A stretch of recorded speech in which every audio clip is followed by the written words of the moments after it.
Oh baby, maafin aku. Kemarin aku nggak sengaja. Maaf banget, aku kilaf. Aku udah nabok kamu pakai motor kamu. Besok itu lagi, besok gitu lagi, besok gitu lagi sampai kalian jadi almarhum atau almarhumah.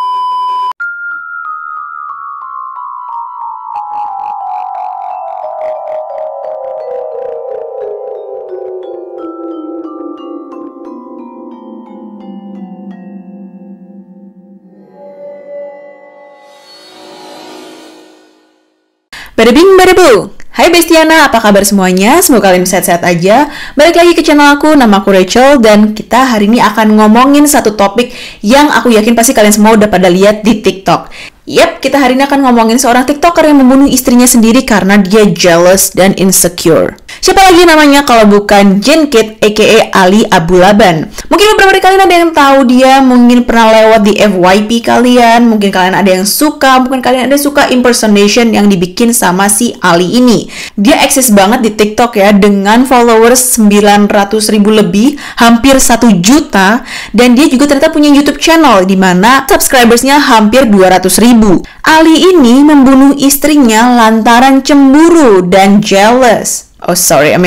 Cemburu dan insecure karena istrinya ini kayak superstar gitu loh, kayak istrinya tuh bagus di kerjaannya, dia pinter, social life-nya tuh bagus, gede banget, temennya banyak banget, dan somehow Ali ini ngerasa kayak gue nggak percaya kalau istri gue tuh main sama teman-temannya, pasti dia selingkuh, pasti dia bla bla bla. Mungkin sekilas kita ngerti kenapa si Ali ini insecure banget. Kita lihat sekarang nih, Anna kayak gini. Istrinya, Anna Abu Laban, dia cantik banget. Kayak, wow, kok bisa orang kayak Ali yang punya penyakit hati kayak gini, yang hatinya jelek banget, bisa dapetin cewek secantik Anna. Dan mungkin juga kalian heran kenapa bisa ada cewek secantik Anna. Mungkin dia perawatan mulu, perawatannya mahal. Mungkin dia ke salon, dia facial, spa, bla bla bla.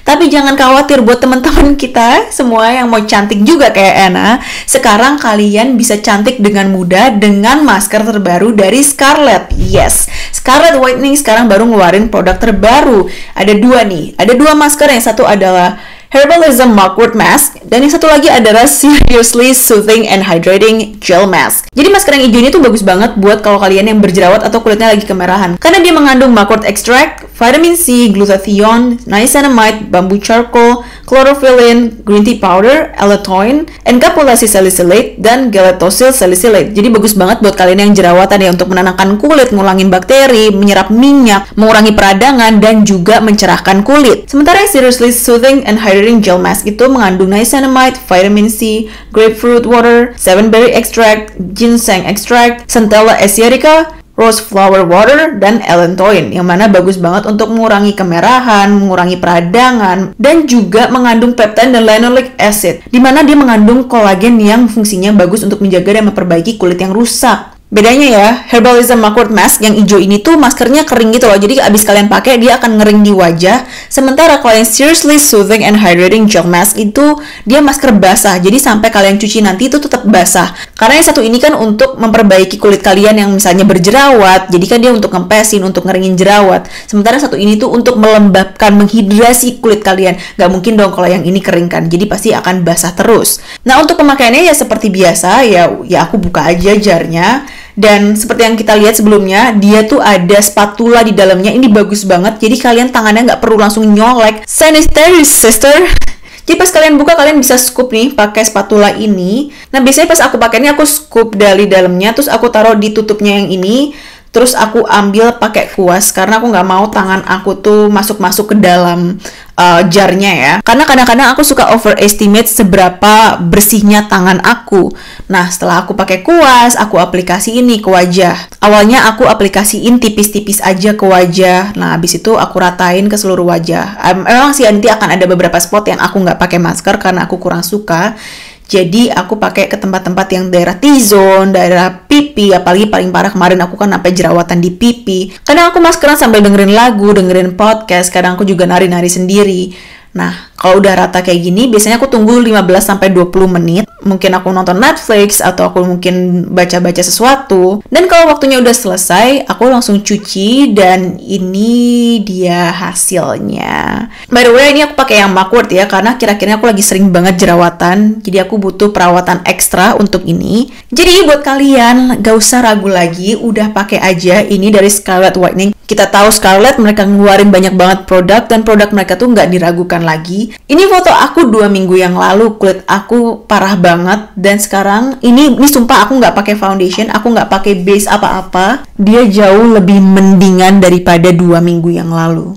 Jadi buat kalian tunggu apa lagi, segeralah langsung ke IG-nya @scarlett_whitening atau ke Shopee-nya di Scarlett Official Store. Link ada di description box. Oke, kita lanjut cerita tentang Ellie Abulaban aka Jinkit. Jadi Jinkit ini tuh siapa sih dia? Apa yang mendorong dia untuk melakukan hal sekeji itu ke istrinya gitu loh. I mean, kalau misalnya aku cowok, aku punya istri kayak Anna, ya mungkin aku juga akan insecure. Tapi aku menjadikan insecure itu kayak, oh oke, aku harus lebih baik nih. Jadi sesuatu, jadi motivasi supaya aku jadi lebih baik lagi. Jadi nama lengkapnya adalah Ellie Nasir Abulaban. Dia lahir di New York, tepatnya di Staten Island pada bulan Mei tahun 1992. Dia, mungkin ini relevan ya, dia bintangnya Taurus, dan dia waktu itu emang udah jadi warga negara Amerika ya, jadi dia bukan imigran. Mungkin beberapa kali kalian ada yang mikir kayak, wah Ali ini mungkin, kenapa aku ngomong gini, karena aku lihat banyak banget komen orang tuh kayak kepo, ini orang apa sih, dia etnisitinya apa sih, padahal sebenarnya dia orang Amerika, lahir dari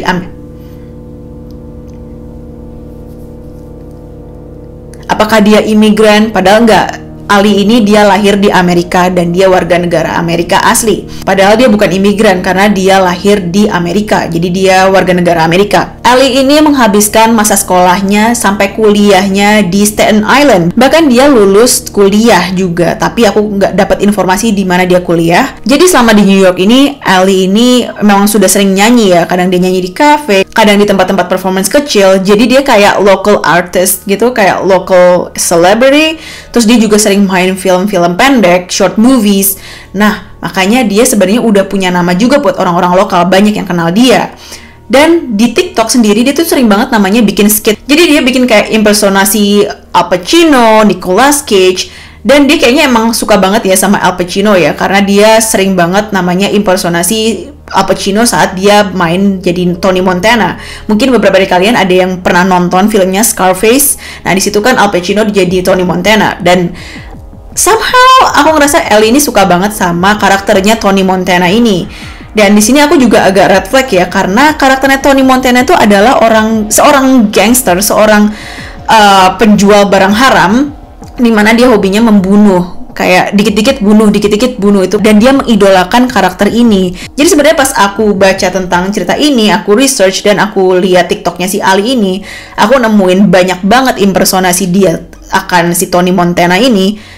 Aku kayak langsung red flag. Kenapa dia suka sama karakter yang sukanya membunuh?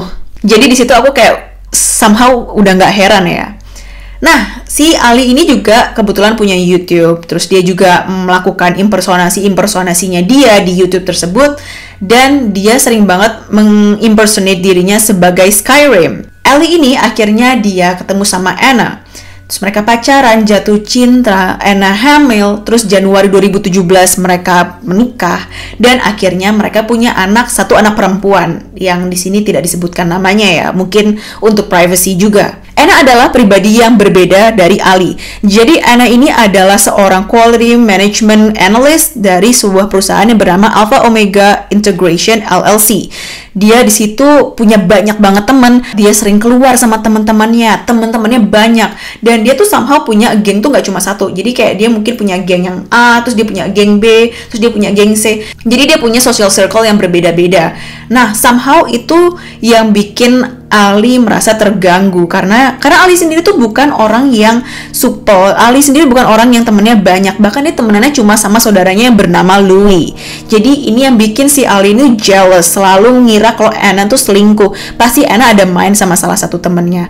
Gini ya logikanya, Anna tuh udah temenan sama circle-nya itu bertahun-tahun, sementara Ellie datang ke hidupnya dia dan dia memilih Ellie sebagai suaminya, sebagai pacarnya. Dia bahkan mau sepercaya itu sama Ellie untuk punya anak sama dia. Harusnya Ali merasa bangga dong, harusnya Ali merasa pede dong, gue yang dipilih, Anna cinta sama gue, dan harusnya itu yang meyakinkan Ellie untuk oke, gue percaya sama cewek ini. Dan entah kenapa Ali malah nggak percaya sama Anna gitu loh. Dan vibes-nya Ali yang super negatif ini tuh juga kecium sama teman-temannya Anna. Makanya teman-temannya Anna tuh semuanya nggak ada yang mau gabung sama Ali, nggak ada yang mau temenan sama Ali. Gimana ya? Kalau misalnya cuma 1-2 orang temennya Anna yang ngerasa kayak gue nggak mau hangout sama suami lo, males. Mungkin kayak oke, itu temennya Anna aja yang jahat. Tapi masalahnya semua temennya Anna tuh nggak ada yang mau hangout sama Ali. Berarti kan masalahnya di Ali dong. Berarti mereka merasa ada sesuatu yang off dong sama Ali. Nah, di tahun 2020 awal gitu, mereka ini pindah ke San Diego di California. Mereka tinggal di sebuah apartemen high-rise, jadi lantainya atas banget ya, tinggi gitu ya. Anna dan Ali akhirnya memulai kehidupan yang baru. Mereka tinggal sama anak mereka yang waktu itu usianya masih 4 tahun. Dari situlah Ali mulai karirnya di TikTok. Jadi dia banyak banget ngupload video. Karena waktu itu juga kebetulan kan lagi lockdown, lagi pandemic, angka COVID lagi parah banget. Jadi mereka ya udah sering banget bikin konten. Nah, tadi aku tuh sebutin kalau Ali ini cuma punya satu teman. Oke, mungkin nggak satu teman, tapi dia cuma deket sama satu orang yang mana adalah sepupunya yang bernama Louis.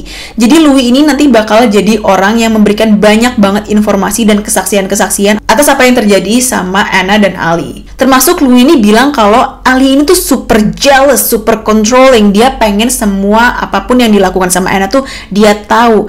Dia kesel banget karena dia nggak pernah diajak ke tempat-tempat sosialnya Anna. Dia nggak pernah diajak hangout sama teman-temannya Anna, padahal dia tuh mau diajak terus karena dia pengen melihat apa aja sih yang dilakukan sama istri gue ini, bini gue ngapain aja sini. Dia pergi ke cafe sama cowok itu mau ngapain, padahal mungkin teman kerjanya atau mungkin tuh temannya udah lama banget. Dia benci banget Anna punya kehidupan sosial sendiri, dan hal tersebut sering men-trigger Ali untuk menganiaya Anna. Beneran, dia abusive, mentally, physically. Sering banget dia main tangan sama Anna, tapi Anna awalnya mikir kayak, oh ya udahlah, cuma gini doang, dia nggak akan berbuat jauh. Ini ya, gue kasih tahu ya, buat cewek-cewek, buat cowok-cowok, kalau pasangan kalian udah main fisik, main mental, udah abusive kayak gitu, udah deh, tinggalin, nggak akan pernah berubah. Jangan pernah berpikir, oke, aku bisa ngerubah dia. Oke, mungkin kedepannya dia akan jadi lebih baik. Dia udah minta maaf. Oh baby, maafin aku. Kemarin aku nggak sengaja. Maaf banget, aku kilaf. Aku udah nabok kamu pakai motor kamu.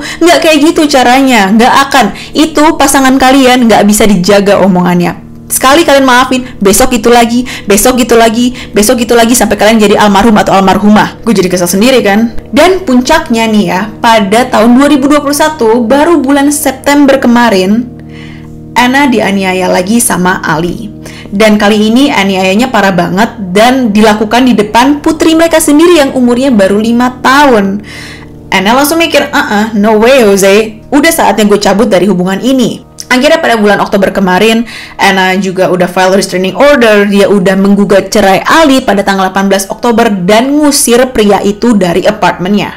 Yalah, dia nggak mau celaka gitu, dia nggak mau ngorbanin nyawanya. Gila, yang bener aja, gue ada di toxic relationship, gue nggak mau jadi korban. Masalahnya Ali ini ternyata udah bawa kunci serep apartemen tersebut. Dia pergi ke hotel, dia nginep di hotel, dia bawa kunci serepnya itu, dan 3 hari kemudian, tepatnya tanggal 21 Oktober 2021 pagi, dia datang ke apartemennya si Anna ini.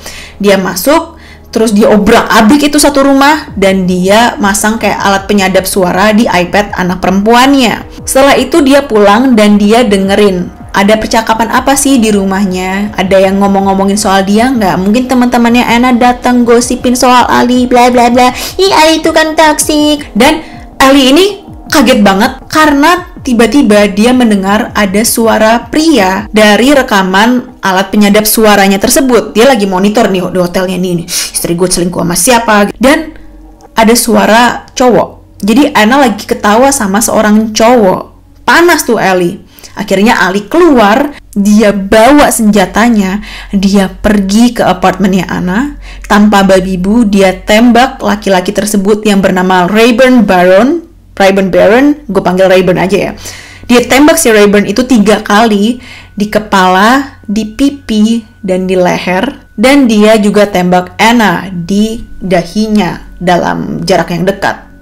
Habis itu Ali kabur dari apartemennya tersebut. Tapi dia lupa kalau dia itu direkam sama CCTV keamanan dari apartemen dan dia juga di-capture sama kamera yang ada di sarang burung. Mohon maaf ya, ini beda ya. Jadi kalau di luar negeri itu emang banyak banget kamera-kamera yang dipasang di pohon-pohon, di tiang listrik. Setelah itu Ali pergi ke sekolah anaknya, dia jemput anaknya, dia nyetir, terus bapak anaknya nanya lah, mama mana kok yang jemput ayah gitu kan. Terus Ali bilang, terus diduga Ali tuh ngomong ke anaknya gini, ayah baru aja menyakiti mami. Daddy just hurt mommy. Dan selama perjalanan si Ali ini bawa anaknya, dia telepon mamanya, dia ngaku sama mamanya, dan dia juga telepon polisi. Dia melaporkan kejahatan yang sudah dia lakukan. Polisi langsung lacak lah, di mana nih orang nih. Udah dilacak, disamperin, dan Ali ditangkap saat dia ada di jalan tol. Dia ditangkap dengan tuduhan pembunuhan kelas 1 atau first degree murder. Dan seperti yang kita tahu, Ali dibawa ke persidangan. Ini sidang yang pertama, hakim membacakan kronologi dan apa-apa yang menyangkut tentang kasus ini, termasuk kalau Ali ini digugat cerai sama istrinya. Di situ Ali kayak nangis-nangis gitu kan, berusaha untuk kayak terlihat kalau dia tuh menyesal apa yang dia lakukan. Dan Louis ini bilang, ih gue gak percaya tuh Ali beneran nangis. Pasti air mata buaya, pasti air mata krokodil. Itu orang jahat banget. Dan bener aja pas ditanya sama hakim, kamu mengaku bersalah atau tidak bersalah? Ali bilang, dia mengaku tidak bersalah. Hah? Hakim kesel banget kan, akhirnya dia ditahan nih. Ali ditahan, dia nggak boleh ketemu sama keluarganya, dia nggak boleh bail, dia nggak boleh ketemu sama anaknya juga, dan dia ditahan di penjara pusat San Diego. Dan jangan khawatir, 2 bulan lagi pada Januari 2022, akan ada sidang putusan apakah Ali akan masuk penjara seumur hidup atau dia akan kena hukuman mati. Semoga hukuman mati sih. Apa yang dilakukan sama Ali ini tuh kejam banget. Doesn't matter what was the reason. Kalaupun memang Anna ternyata selama ini selingkuh, bukan haknya Ali untuk mengambil nyawanya. Apalagi menurut polisi, dari semua bukti-bukti yang mereka ambil, tidak ditemukannya bukti kalau Rayburn ini adalah pacarnya Anna, atau mungkin mereka selingkuh. Polisi juga mewawancarai salah satu saksi di mana dia adalah tetangga satu apartemennya Anna, dan tetangga tersebut bilang kalau dia dengar suara tembakan. Polisi juga dapat rekaman CCTV dari apartemen di mana Ali kabur dari TKP, dan juga mendapatkan capturean, jadi beberapa gambar di mana menunjukkan kalau Ali juga keluar dari apartemen tersebut, dan gambar tersebut dari kamera yang ada di sarang burung tadi. Dan yang creepy-nya lagi adalah mereka menemukan senjata yang dipakai sama Ali untuk membunuh istrinya dan teman istrinya di jeep yang dia kendarai saat dia ditangkap. Berarti Ali bawa senjata. Dia bawa senjata waktu dijemput anak perempuannya. Lu bayangin, dia bawa senjata ke sekolah. Itu kurang berbahaya apa coba? Ini orang tuh, dia bahaya buat keluarganya, dia bahaya buat anaknya, dan dia juga bahaya buat society. Dia bahaya untuk masyarakat. Dan yang sedihnya di sini adalah gimana nasibnya anaknya Ali nanti. Bahkan Louis juga nambahin, karena nanti pasti gue kan harus ada di hidupnya si anaknya Ali ini. Mungkin besarin dia, bantu ngejagain, bla bla bla. Dan pasti akan ada waktunya di mana si anak ini akan bertanya, kemana mama, kemana ayah. That's kind of sad. So, that's it for today. Ini aja buat hari ini. Komen di bawah gimana menurut kalian. Apakah Ali pantas untuk mendapatkan capital punishment atau lebih baik ditahan di penjara seumur hidup? Komen di bawah. Jadi, ini aja kisah sedih untuk hari ini. Oh, by the way, satu lagi pesan dari aku ya. Jangan pernah percaya sama relationship yang ada di Instagram, yang ada di TikTok, yang ada di YouTube. Kemarin kita udah bahaskan tentang Gabby Petito, di mana akhirnya dia dibunuh sama pacarnya sendiri, sama tunangannya sendiri. Terakhir kabar yang aku tahu dari Gabby Petito tuh si Brian itu ditemukan meninggal ya kalau nggak salah. Dia ditemukan polisi di cagar alam, tempat di mana dia kabur. Udah tinggal remains doang, dan mungkin dia meninggal karena exposure, kekurangan makan, kekurangan minum, atau mungkin juga dia diserang sama binatang buas pada saat terakhirnya dia. Apart from that, aku ngeliat dari TikToknya si Jen Kate dari Anna, kayak banyak banget video-video mereka yang sweet, yang seakan-akan mereka adalah couple goals. Tapi ternyata kita nggak tahu rahasia dapur tiap rumah tangga. Jadi ya udah, kalau misalnya kalian lihat relationship di social media dan kalian merasa kayak banget, kok aku nggak bisa kayak gini ya sama pacarku, jangan pernah sedih. Pacar kalian pasti punya cara sendiri untuk menunjukkan rasa sayang mereka. Bukan berarti dengan mereka menunjukkan di social media, mereka adalah pasangan yang bahagia. Dan bukan berarti pasangan yang tidak menunjukkan kebahagiaan kalian di social media adalah pasangan yang tidak cinta sama kalian. Oke, jadi ini aja. Thank you udah nonton. Jangan lupa untuk kalian like dan subscribe video ini, dan jangan lupa juga untuk nyalain lonceng di bawah supaya kalian nggak pernah ketinggalan updatean terbaru aku. Oh iya, jangan lupa juga untuk follow aku di Instagram di @monicarajalele. Sampai ketemu di video berikutnya. Bye!